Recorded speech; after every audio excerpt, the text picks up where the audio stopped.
Good morning, everyone. Yes, I uploaded at 9 a.m., which was my old upload time. Lately, I've been uploading at 4 o'clock in the afternoon. Kind of thinking based off of views and everything like that.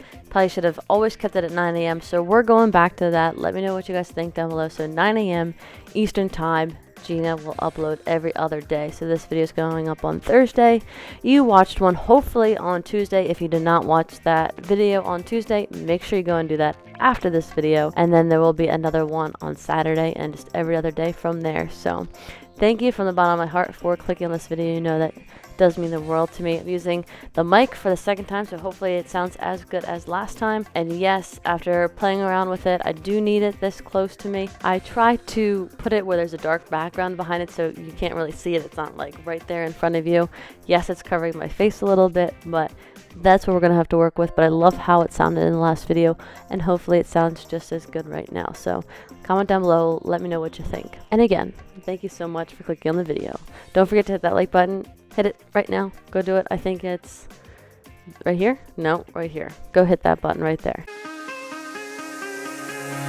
Give me reasons to doubt, try to keep me down, but I'll put the flame out, you can't get to me. Alright, so as you could tell from the title, we're going over 5 tips on how to be a good coach.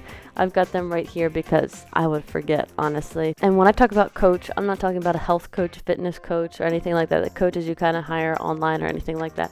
I'm talking a real coach on the sideline, yelling at you, telling you to get on the line, do sprints, all that kind of stuff. I grew up playing sports my entire life. Soccer was number one at all times.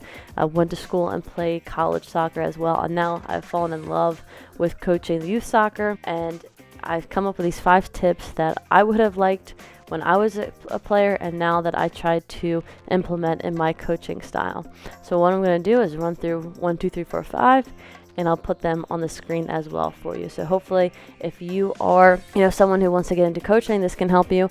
Or if you have, a son or daughter or someone that is, being coached, you can look out for these 5 tips. Then you'll know that they're in good hands. So 5 tips to be a good coach. Number 1, keep it fun. If you're like me, I started playing soccer when I was 4 years old. You go off to college and you're playing soccer until you're 21, 22, could be even 23 or 24. That's a lot of time to be doing the same thing over and over and over every day, all day. That's kind of what it seems like, especially when you play at the higher levels. So the way to keep kids interested, especially at the younger ages, you got to keep it fun. You got to keep it something that they're excited to do. If you're doing the same things over and over, we all know how that gets. It gets old real quick. Just like a diet, when you hate the diet and it's restricted and you don't enjoy it, you're not going to stick with it. Same with the sport. So number 1 rule, keep it fun. Tip number 2, understand. This is important. Understand that not everyone is going to go pro. Now, right now I coach anywhere from 2-year-olds all the way to 11 or 12-year-olds. And I do high school as well, so you can bump that all the way up to 18. So I cover a wide range. Now I understand from anywhere from the 2 to 6-year-old range that sometimes those kids are not athletic. I get that. They'd rather be tinkering with toys, reading books, stuff like that. The outdoors really aren't for them, but their parents have signed them up. They want to get them active, do something in a group kind of environment. I get that. That's fine. So as a coach, you need to understand that not everyone is going to go pro. Not everyone goes home and watches their sport on TV. They might not have favorite players that they watch every single day and follow and, ask for their jersey for Christmas. You got to understand that sometimes it's just something for that child or young adult to do. There's plenty of leagues that as you get older, you just enter and you have fun with. You don't have to take it too seriously. So as a coach, understand what level of players you have. Understand what they're looking to get out of the program. It's really important.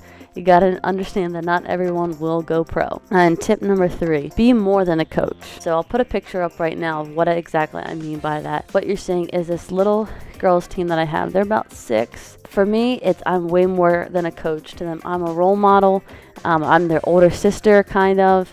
And when they get bumps or bruises or questions or something happens, they're always running to me.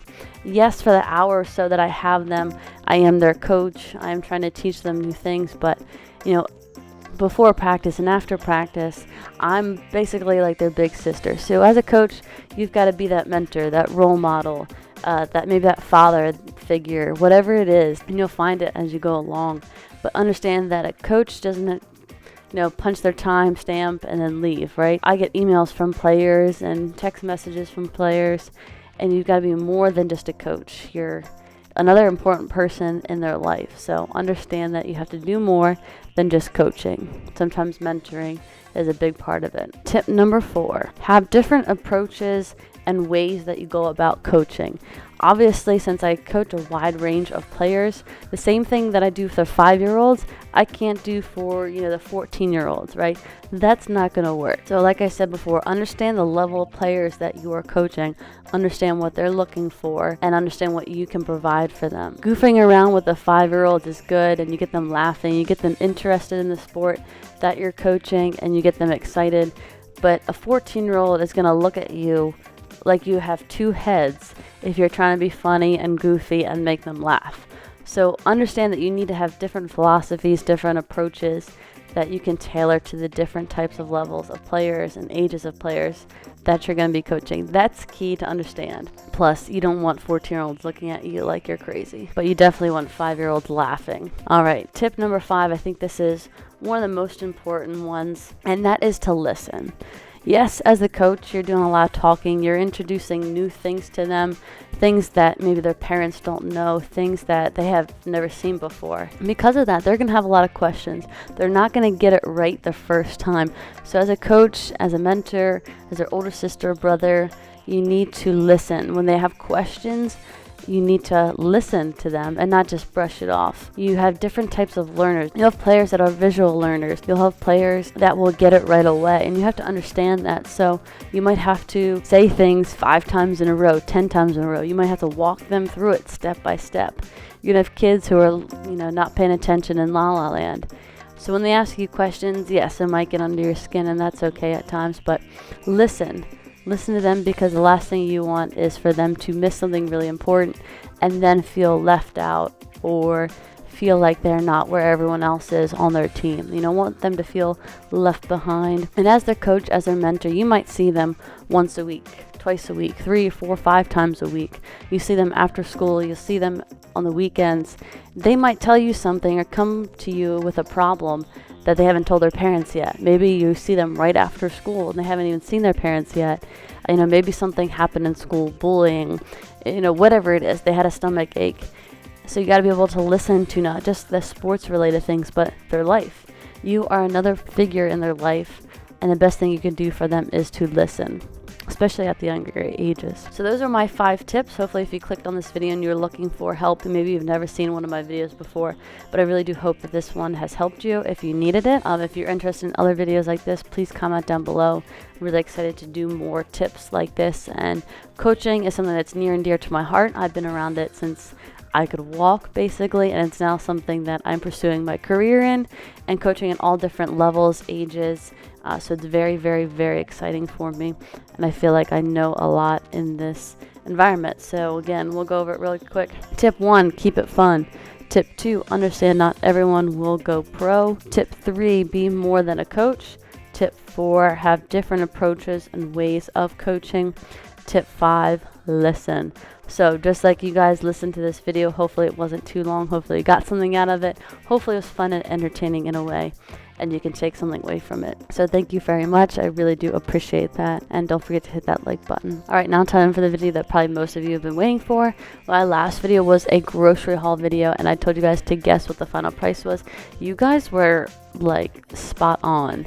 It would have been hard to actually pick a winner if I had to give something away, but I can tell you guys who was close. I've got the video right here, going through your comments, got the receipt right here. And yes, pretty much everyone got it right. The one item that I did forget was tuna. How I forgot tuna, I don't know. It's one of my staples. That's like getting chicken. But I did forget it, and that's okay. So the final bill was $25.15. I believe someone said $25. Exactly, you had someone who said $24.85, and you had Cool Joe who said $25. You guys were all extremely, extremely close. I'll read some other ones. Let's see. Like I said, $24.85, $27.63, $28.32. So you guys were all in the ballpark. 1575, 2660. So all very close. Shout out to you guys for doing that. And just so you guys have some proof, you've got the final right there. So thank you once again. Thank you for watching the last video. Thank you for watching this video.